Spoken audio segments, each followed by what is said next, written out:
Welcome back, everyone. Lots of rain just outside of Midland and Odessa. I know. Why does it miss us? It's on purpose. I know that. That's a scientific fact right there for you.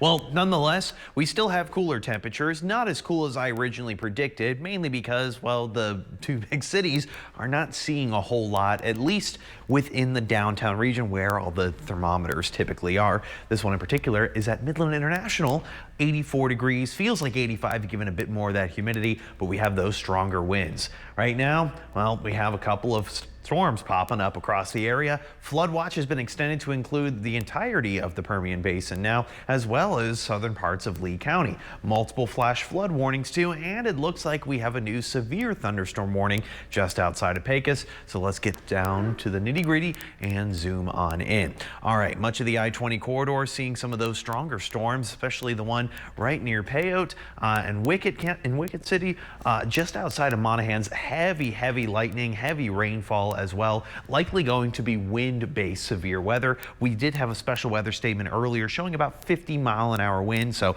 that's likely why it reached that severe status. Heavy rainfall continues in this perfect line just on southern parts of Andrews County, extending all the way out to Kermit. Turn around, don't drown, don't go outside, don't travel unnecessarily while that flash flood warning is in place. Roads are going to be very dangerous to drive through, so I don't recommend doing it unless absolutely necessary. Fort Stockton Marathon also under flash flood warnings for the next couple of hours due to that heavy rainfall. Luckily for much of the southern parts of I-10, we're not seeing a lot of this get any stronger. It's actually weakening as the evening progresses. We're still going to have those leftover rain chances, then that flooding potential should dissipate by the overnight hours. It just really depends on how long that rain actually lasts. As you head out the door tomorrow, going to be decently cloudy, decently cool, lows in those 60s as I mentioned, and then by the afternoon back into those low to mid 80s, chance for those scattered showers and thunderstorms. But where? Great question. So tonight, most of this stuff is already going to dissipate. Maybe southern parts of Midland County, northern Upton County seeing some action into the late overnight hours around 10-11 p.m. But then it kicks up again early tomorrow morning. Northern parts of Howard County, Scurry County getting their fair share of rain. Even Eddy and Lee County now getting some rainfall as well. Isolated showers, thunderstorms, very similar setup to what we're seeing right now for tomorrow afternoon around this time.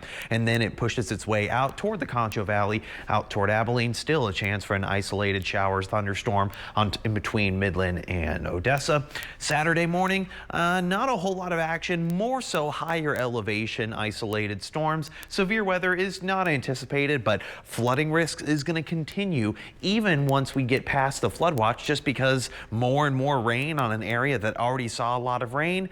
Yeah, that's what we need to come across. Through Friday evening, that's when the heaviest rainfall and flash flooding is going to be taking place from right now, and you're going to have to be dealing with those travel issues, so stay up to date with us for the latest information on that, including how much rainfall is expected. It doesn't look like a lot, but given how wet the ground already is, we're definitely going to run into more and more of those issues. So we're going weather impact alert as we push our way into Friday as well, just because of that high rain potential and that flooding potential. Next week, though, I know it's getting back into the hundreds, but we won't have to worry about flooding or storms. Jolena? Sounds good to me. Thanks, Jordan. Coming up after the break.